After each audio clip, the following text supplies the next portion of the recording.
আলাইকুম। দেশ বিদেশ টিভি থেকে হুসেন বলছি। আমার চ্যানেলে সবাইকে স্বাগত।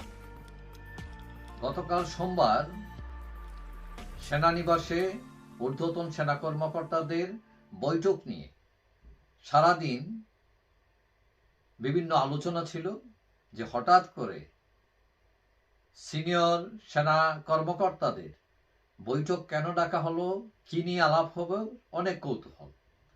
এবং কিছু কিছু মিডিয়া ইউটিউবার জরুরি আইন আসছে বলে প্রচার করে।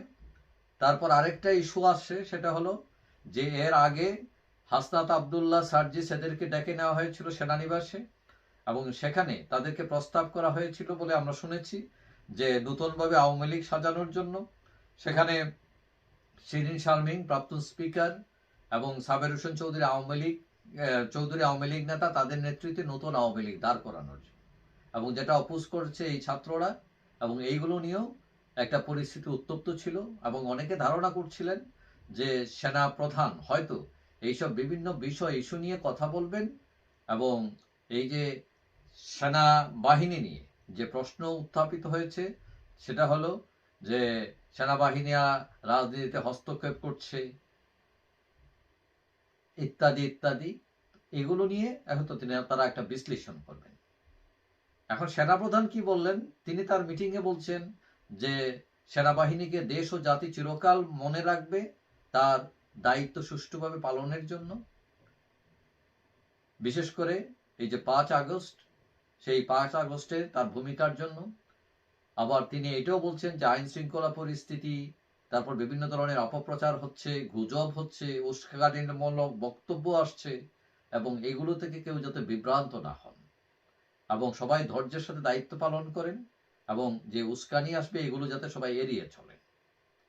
এখন আমরা দেখছি কয়েকদিন যাবৎ বিভিন্ন ধরনের ভুয়া তথ্য, যে জরুরি অবস্থা জারি হয়ে যাচ্ছে, হয়ে গেছে, এই টাইপের একটা কিছু। এখন সেনাপ্রধান বলছেন যে এরকম কিছুই ঘটে নাই। হ্যাঁ, এগুলো হচ্ছে মানে ভুয়া, এগুলো হচ্ছে উস্কানিদাতামূলক গুজব এগুলো। এবং তিনি বলছেন যে তাদের সর্বোচ্চ অগ্রাধিকার হচ্ছে দেশ এবং জনগণ। এবং সেনাপ্রধান ওই বৈঠকে ঈদে আইন শৃঙ্খলা পরিস্থিতি কঠোর হস্তে নিয়ন্ত্রণ করা হবে বলে ঘোষণা দিয়েছেন। এবং তিনি বলছেন যে জাতিসংঘ মহাসচিবের সাথে তার বৈঠক হয়েছে এবং সেখানে তিনি সেনাবাহিনীর ভূমিকার প্রশংসা করেন। এবং মার্কিন সিনেটর গ্যারি পিটার্স, তার সাথে সেনাবাহিনী প্রধানের সাক্ষাৎ হয়। এবং এই যে গ্যারি পিটার্স সিনেটর আমেরিকার, তিনি সেনাবাহিনীর কাজে সন্তোষ প্রকাশ করেন। এখন বিভিন্ন ধরনের আলোচনা এসেছিল, বিশেষ করে হাসনাত আবদুল্লাহ যে ফেসবুক স্ট্যাটাস দিয়ে বলছিলেন যে সেনাবাহিনী রাজনৈতিক হস্তক্ষেপ করছে, আওয়ামী লীগকে পুনর্বাসিত করার চেষ্টা করছে তারা, এইসব নিয়ে বিতর্ক উত্থাপিত হয়েছিল এবং অনেকে সেনাবাহিনীকে বিতর্কের মধ্যে ফেলে দিয়েছিলেন। এবং সম্ভবত সেনাপ্রধান এইসব বিষয় নিয়ে যাতে তার কর্মকর্তাদের মধ্যে কোনো ধরনের সন্দেহ তৈরি না হয়, তার জন্য তিনি হয়তো তার অবস্থানকে পরিষ্কার করেছেন এবং সবাইকে গুজবে কান না দিতে বলছেন, বিভ্রান্ত না হতে বলছেন। এখন আমরা জানি সেনাবাহিনী একটা সুসংগঠিত বাহিনী এবং সেনাবাহিনীর অনেক সুনাম আছে, আবার বদনামও আছে। এবং এই সেনাবাহিনীকে নিয়ে প্রতিনিয়তই বিভিন্ন ধরনের রটনা আসতেছে, কারণ পরিস্থিতিটা খুব একটা ভালো না, এটা সবাই জানেন। এবং এই সেনাবাহিনী এখন মাঠেও কাজ করছে, ম্যাজিস্ট্রেসি ক্ষমতা দেওয়া হয়েছে তাদের।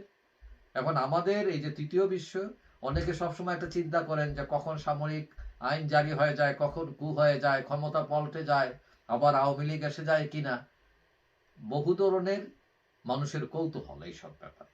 কিন্তু আমার ধারণা যে এখন সেই আগের সেনাবাহিনী নাই। সেই আগে যেরকম মানে 2 দিন পরে বন্দুকের নলে কু হয়ে যেত, হ্যাঁ, ক্ষমতার পট পরিবর্তন হয়ে যেত, তারা নিজেদের মধ্যে হত্যাযজ্ঞ হতো, এই পরিস্থিতি অনেক বদলে গেছে।